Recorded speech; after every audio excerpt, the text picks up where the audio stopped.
We are at the fortified village at Blackfoot Crossing, also known as the Cluny Fortified Village. We are in Blackfoot Crossing Historical Park in the heart of Blackfoot territory, and we are doing archaeological excavations here. Today we have the high school students from Siksika High School visiting with us, and they're going to be participating in our archaeological excavations. Really soft, and what it does is it forces it through. So that's something that you don't know. Whenever you see something, like we have a piece of bone right here. My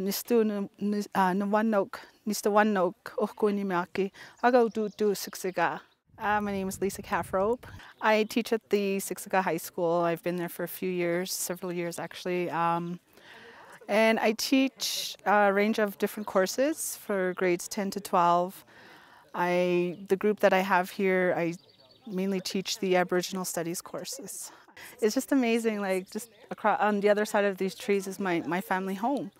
And you know, we lost the home in the flood 5 years ago, but I grew up around this area and I never would have ever thought that, you know, something as important as this, as part of our culture, was just in my backyard literally. And now, like, it's just amazing to be something, you know, to be part of it today. So, but even more amazing that my students had the excitement and they were just looking forward to the excavation. I think it's a really amazing opportunity to empower the students and give them the opportunity to excavate some of their own material culture. They get to find firsthand and discover those tangible aspects of their own history.